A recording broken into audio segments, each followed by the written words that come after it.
Good evening, everyone. I'm Councilwoman Perrotti, and tonight I'll be reading The Polar Express. On Christmas Eve, many years ago, I lay quietly in my bed. I did not rustle the sheets. I breathed slowly and silently.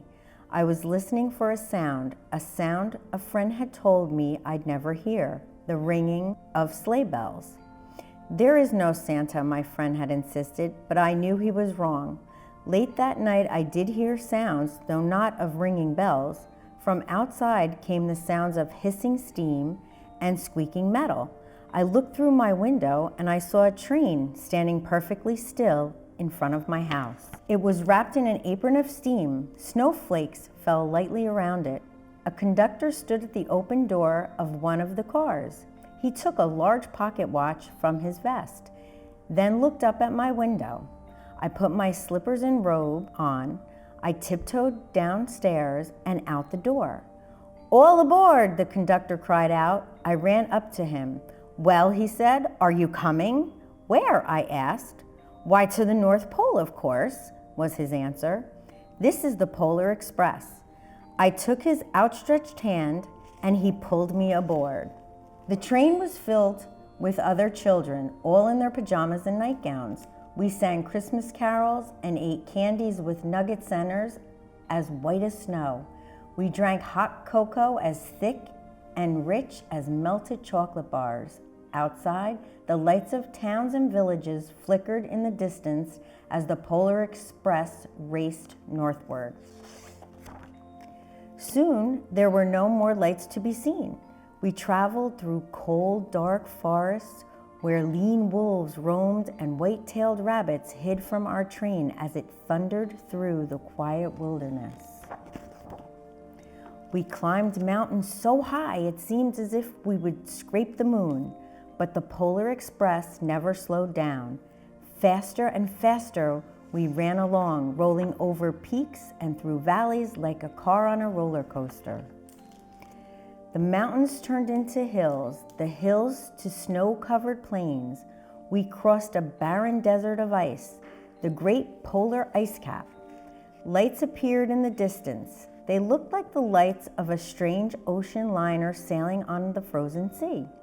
"There," said the conductor, "is the North Pole." The North Pole. It was a huge city standing alone at the top of the world, filled with factories where every Christmas toy was made. At first, we saw no elves. "They are gathering at the center of the city," the conductor told us. "That is where Santa will give the first gifts of Christmas." "Who receives the first gifts?" we asked. The conductor answered, "He will choose one of you." "Look," shouted one of the children, "the elves." Outside, we saw hundreds of elves. As our train drew closer to the center of the North Pole, we slowed to a crawl. So crowded were the streets with Santa's helpers. When the Polar Express could go no further, we stopped and the conductor let us outside. We pressed through the crowd to the edge of a large open circle.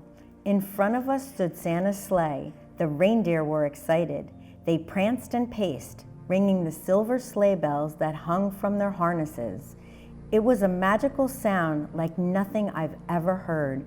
Across the circle, the elves moved apart and Santa Claus appeared. The elves cheered wildly. He marched over to us and pointed to me, said, "Let's have this fellow here." He jumped into his sleigh. The conductor handed me up. I sat on Santa's knee and he asked, "Now, what would you like for Christmas?" I knew that I could have any gift I could imagine, but the thing I wanted most for Christmas was not inside Santa's giant bag. What I wanted more than anything was one silver bell from Santa's sleigh. When I asked, Santa smiled, then gave me a hug and told me an elf would cut the bell from the reindeer's harness. The elf tossed it up to Santa. He stood holding the bell high above him and called out, "The first gift of Christmas." A clock struck midnight. As the elves roared their approval, Santa handed the bell to me, and I put it in my bathrobe pocket. The conductor helped me down from the sleigh. Santa shouted out the reindeers' names and cracked his whip. His team charged forward and climbed into the air. Santa circled once above us, then disappeared in the cold, dark polar sky. As soon as we were back inside the Polar Express, the other children asked to see the bell. I reached into my pocket, but the only thing I felt was a hole. I had lost the silver bell from Santa Claus's sleigh. "Let's hurry outside and look for it," one of the children said, but the train gave a sudden lurch and started moving. We were on our way home. It broke my heart to lose the bell. When the train reached my house, I sadly left the other children. I stood at my doorway and waved goodbye. The conductor said something from the moving train, but I couldn't hear him. "What?" I yelled out. He cupped his hands around his mouth. "Merry Christmas," he shouted. The Polar Express let out a loud blast from its whistle and sped away. On Christmas morning, my little sister Sarah and I opened our presents. When it looked as if everything had been unwrapped, Sarah found one last small box behind the tree. It had my name on it. Inside was a silver bell. There was a note: "Found this on the seat of my sleigh. Fix that hole in your pocket. Signed, Mr. C." I shook the bell. It made the most beautiful sound my sister and I had ever heard. But my mother said, "Oh, that's too bad." "Yes," said my father, "it's broken." When I had shaken the bell, my parents had not heard a sound. At one time, most of my friends could hear the bell, but as years passed, it fell silent for all of them. Even Sarah found one Christmas that she could no longer hear its sweet sound. Though I've grown old, the bell still rings for me as it does for all who truly believe. And I want to wish everyone a happy holiday and a Merry Christmas.